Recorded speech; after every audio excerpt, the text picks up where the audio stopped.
Okay વિદ્યાર્થી મિત્રો, અહીંયા તમને લોકોને કાચની તકતીઓ એકબીજાથી 1 mm અંતરે આવેલી છે. અહીંયા તમે જોઈ શકો છો કે આ બે કાચની તકતી છે. આ છે પહેલી, જેને આપણે નામ આપી દઈશું નંબર 1, અને આ જે છે તે છે બીજી, કે જેને આપણે નામ આપી દઈશું નંબર 2. અને બંને તકતી એકબીજાથી 1 mm અંતરે આવેલી છે, અને જેને આપણે 1 mm અંતર જેને આપણે દર્શાવીશું સ્મોલ d તરીકે.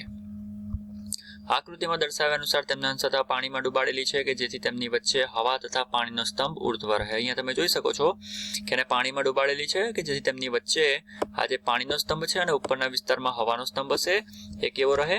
ઉર્ધ્વ દિશામાં રહે.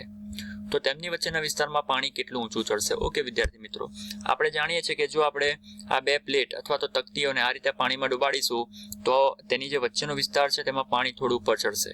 અને તમે જોઈ શકો છો કે આ જે બહારની સપાટી છે અહીંયાથી આટલી, એ બહારની સપાટી કરતા જે અંદરનો વિસ્તાર છે તેમાં પાણી ઉપર ચડેલું છે, અને એ પાણી કેટલું ઉપર ચડેલું છે જે આપણે શોધવાનું છે.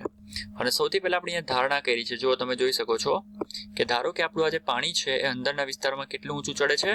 h જેટલું. અને આપણે હવે શોધવાનું છે સ્મોલ h. હવે સ્મોલ h કેવી રીતે શોધવાનું? સૌથી પહેલા તો આપણે એક કામ કરીશું કે આજે આપણી આકૃતિ છે એ આકૃતિની અંદર તમે જોઈ શકો છો કે આ બે પ્લેટ વચ્ચેનું અંતર સ્મોલ d છે. એનો મતલબ કે જો હું આ બિંદુની વાત કરું અને જો હું આ બિંદુની વાત કરું તો તેની વચ્ચેનું અંતર સ્મોલ d લખાય કે ના લખાય? બીજું કે અહીંયાથી આ જે પ્લેટ છે, ધારો કે આજે આપણે તકતી છે એની પહોળાઈ ધારો કે આપણે કેટલી લઈએ? Small l. તો બોલો, અહીંયાથી આટલું અંતર પણ સ્મોલ l થાય, અને સાથે સાથે અહીંયાથી આટલું અંતર પણ સ્મોલ l થાય કે ના થાય? બીજું કે આપણું પાણી આ જે વચ્ચેના વિસ્તારમાં h જેટલું ઉપર ચડે છે, તો બોલો અહીંયાથી આટલું અંતર પણ h, અહીંયાથી આટલું અંતર પણ h, અહીંયાથી આટલું અંતર પણ h, અને અહીંયાથી આટલું અંતર પણ h થાય કે ના થાય? બોલો, આટલી વસ્તુ ક્લિયર થઈ? હવે સરળતા ખાતર આપણે એ જે ભાગ છે એટલો ભાગ એનો અલગ પાડી દઉં છું. બહુ ધ્યાનથી જોજો. આજે આટલો ભાગ દેખાયો એને આપણે સરળતા ખાતર અલગ પાડી દઈએ છીએ, જેને હું સાઈડ ઉપર બતાવું છું. બહુ ધ્યાનથી જોજો, જેનો ઉપયોગ આપણે લાસ્ટમાં કરીશું. હવે આપણે જાણીએ છીએ તે રીતે કે જે આ વિસ્તારનો જે પાણીનો ભાગ છે તે ખુલ્લો છે, અને ખુલ્લી સપાટી પર પૃષ્ઠતાણ હોય કે ના હોય? અને પૃષ્ઠતાણ હોય તો પૃષ્ઠતાણ બળ પણ હોય કે ના હોય? અને આપણે જાણીએ છીએ કે પૃષ્ઠતાણ બળ F = TL થાય કે ના થાય? જ્યાં T એટલે કે સપાટી પરનું પૃષ્ઠતાણ, જેને આપણે લખીશું કેપિટલ T. પણ L એટલે શું? લંબાઈ. અહીંયા તમે જોઈ શકો છો કે આ જે પ્રવાહીનો જે ખુલ્લો ભાગ છે એ ખુલ્લો ભાગ એક તરફ એટલે કે આ બાજુ, આ જે પહેલી તકતી છે એ પહેલી તકતીની L લંબાઈ સાથે કનેક્ટેડ છે, અને આ જ પ્રવાહીનો બીજો ભાગ એ બીજી તકતીની L લંબાઈ સાથે કનેક્ટેડ છે. એનો મતલબ કે પ્રવાહીની આ જે ખુલ્લી સપાટી છે એ ટોટલ L અને L = twice L કહેવાય કે ના કહેવાય? એનો મતલબ કે આપણે એવું બોલી શકીએ કે આ જે પ્રવાહીનો ખુલ્લો ભાગ છે એ કાચ સાથે L + L twice L લંબાઈ સાથે સંપર્કમાં છે. અહીંયા પણ તમે જોઈ શકો છો એ લોકોએ લખ્યું છે કે આ પરિસ્થિતિમાં પ્લેટ મળીને 2L સેન્ટીમીટર જેટલી લંબાઈ પર પાણી અને કાચ એકબીજાના શેમાં હશે? સંપર્કમાં હશે. બોલો, થાય કે ના થાય? આટલી વસ્તુ ક્લિયર થાય કે ના થાય? ઓકે, હવે આગળ વધીએ. તો આપણે જાણીએ છીએ તે રીતે કે જો તમારી પ્રવાહીની સપાટીનો આ જે ખુલ્લો ભાગ છે કાચ સાથે L અને L twice L લંબાઈ ઉપર કોન્ટેક્ટમાં હોય તો આ જે સૂત્ર છે F = TL, એમાં T તો તેનો તે, પણ જે L છે એની જગ્યાએ શું લખવું પડે? twice L, જેને મેં લખ્યું છે 2T × L. તો બોલો, F = 2TL થાય કે ના થાય? અને આ જે F મળ્યું તેને કયું બળ કહેવાશે? પૃષ્ઠતાણ બળ. કયું થશે તમારું? પૃષ્ઠતાણ બળ.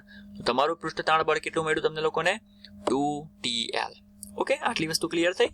બીજું કે હવે આપણે જાણીએ છીએ કે આ બંને પ્લેટને જ્યારે આપણે પાણીમાં દાખલ કરાવીશું તો વચ્ચેના વિસ્તારમાં પાણી ઉપર ચડે છે. કેટલું ઉપર ચડે છે? તો તેને મેં અહીંયા તમને અલગ આકૃતિ વડે દર્શાવ્યું છે. હવે એ આકૃતિને બહુ ધ્યાનથી જોજો. એ જેટલું પણ પાણી ઉપર ચડ્યું છે એ ઉપર ચડેલા પાણી એની પાસે ઊંચાઈ પણ છે, એની પાસે પહોળાઈ પણ છે, એની પાસે બે પ્લેટ વચ્ચેનું અંતર એટલે કે લંબાઈ પણ છે.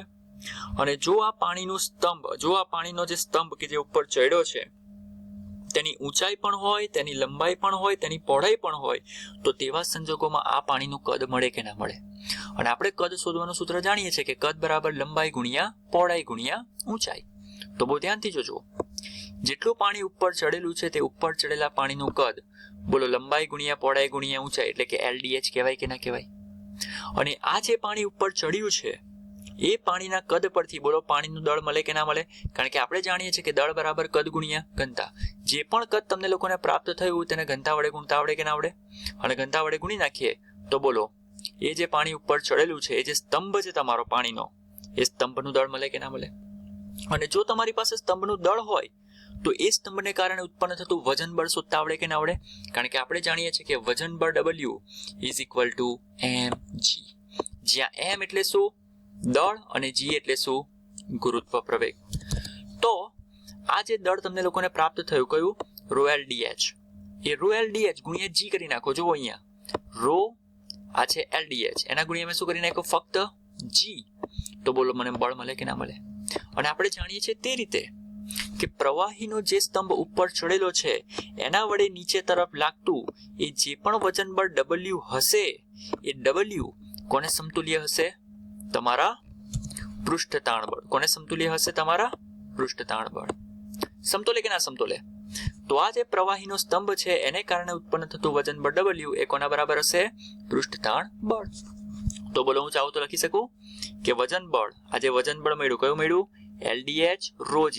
ધ્યાનથી જોજો અહીંયા LdH ρg એ કોના બરાબર હશે? તો કે પૃષ્ઠ તાણ બળ. પૃષ્ઠ તાણ બળ કેટલું મળ્યું? 2TL. જો છે કે નહીં?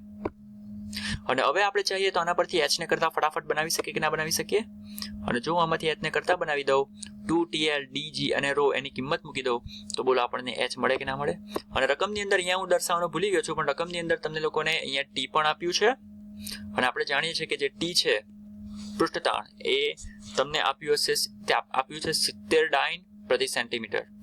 એનો મતલબ કે CGS એકમમાં છે. તો અહીંયા આપણે જે સ્મોલ g છે તેનો એકમ પણ કયો લઈશું? CGS. જે મેં તમને આગળ કીધું છે આપણે લઈએ છીએ 980 સેન્ટીમીટર પ્રતિ સેકન્ડ સ્ક્વેર. જો SI માં હોય તો આપણે 9.8 લઈએ છીએ અને CGS માં છે માટે 980. ઓકે, આવડે કે ના આવડે? અને રો એટલે કે તમારા પાણીની ઘનતા તમે જાણો જ છો.